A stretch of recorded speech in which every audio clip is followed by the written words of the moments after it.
Hi all, today I want to try something different. I have recently lost my life to Kingdom Come Deliverance 2 and I thought I'd share some quick thoughts. This game is being compared to the greats of the gaming world such as The Witcher 3 or Red Dead Redemption 2. And I agree, so I wanted to sort of just maybe highlight some of the bits that were really cool for me. The main thing I think that stood out is the questing. The story and side quests of Kingdom Come Deliverance seem to embody the yes and rule.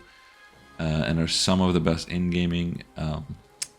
They sort of differ between the two parts of the game. In the first part, or like the first map that you play, the quests are somewhat standalone in nature, but go deep, where sort of they perhaps are isolated, but where they start and where they end is just not the same place. And so, for example, I think early on, you meet a herbalist, Bojana. In the prologue of the game, you meet her and her daughter, Pavlena. And eventually, Pavlena sort of disappears, and Bojana asks you to actually find her. And that leads you down a spiral where you're sort of researching what happened, and you sort of uncover the story between Bojana, the herbalist, and the nearby village Troskovitz. And like, she used to live there, but something happened, and eventually you do manage to find her daughter Pavlena, and you can bring her back, depending on how you act.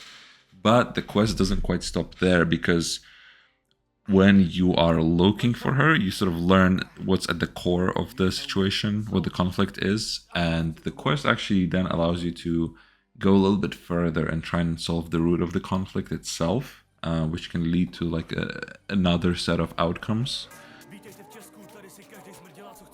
And that's the sort of like mentality I think that the quests embody in this game, where it never quite, you think is about to stop. Like, you finish a task, but then the game is like, oh, like, now that you've done this, you can actually help me like achieve something else.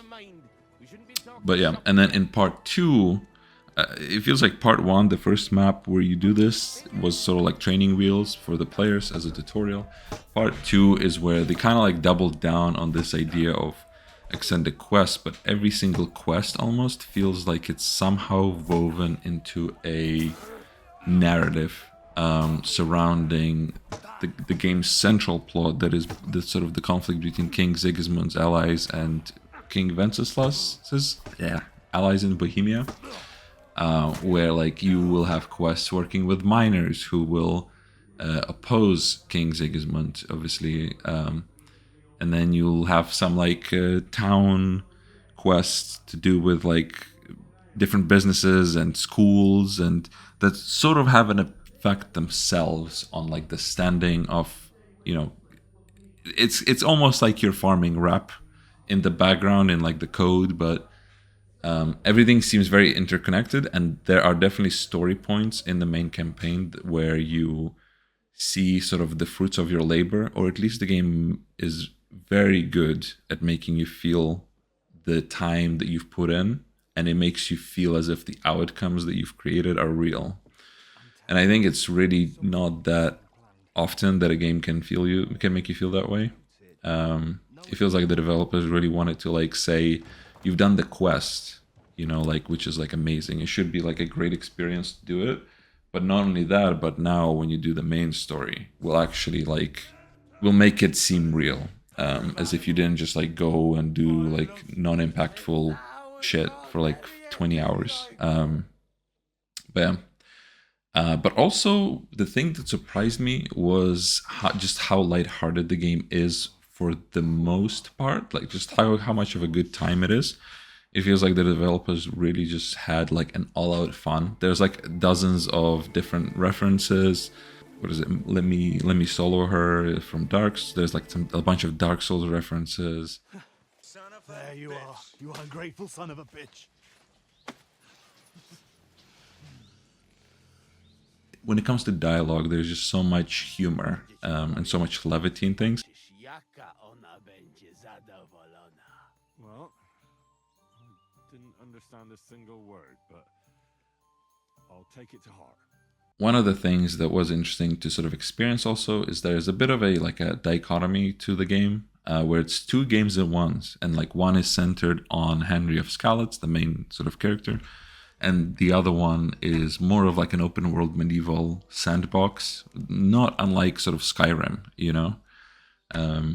And when I did some reading about the reception of the first game, some criticisms were pointed out, such as I think the main ones were like the lack in the ability of the game to portray the complexity of the politics, but also like the multicultural disposition of the region. That whole idea of trying to present a more accurate historical version of Bohemia, I think, sort of stands at odds with the idea of Henry, who's a blacksmith's son looking for revenge for his parents. That in side quests you can just be like, hey, you know what, like I'll go steal, you know, like I don't know, like a golden crown or something. So yeah, but at the end of the day, sometimes this works and sometimes it doesn't work fully. But when it doesn't work, it's not like the end of the world. It's just sometimes you're like, huh, that's like bizarre. And I think the last thing I want to mention that really stood out to me, surprisingly, was the use of multilingual dialogue. Throughout the game, you meet a lot of people who speak Polish. Some people speak in German. Some people speak in Hungarian, of course. Characters speak the actual languages in the game. So if you have English voiceover, you will hear people speaking in like native, like an actual Hungarian voice actor. And none of them feel like a cheap dig at, you know, the language, or it feels disrespectful. I think in reality it's such a small thing that most people probably won't notice it, you know, like, but in games like The Witcher 3, for example, who's also hailed as being a great game, I think when you meet people from different nations, usually like an accent is the most that you sort of get out of it. But I think here there's definitely a good portion of interactions with people that are sort of bound in this experience of like meeting someone who doesn't quite speak your language, so you kind of like have to decipher something sometimes, both you and Henry. And I think this helps sort of actually make the world even more historically accurate. My understanding is like when it came to Europe and Eastern Europe, a lot of the like a lot of the people living there, it was like a very multicultural sort of mess where like it would not be uncommon to find someone who doesn't speak your language, and then you have this like interaction where you're trying to figure out what's going on. But yeah, so I think to summarize, I think Warhorse Studios managed to create like a wonderful game just by its components, but there are definitely, to me, there are like some bits that stand out so much.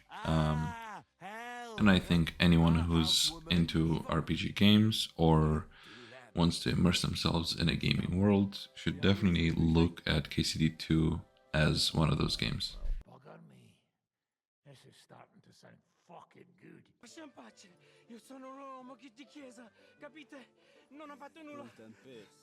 Misericordiosa Vergine Maria!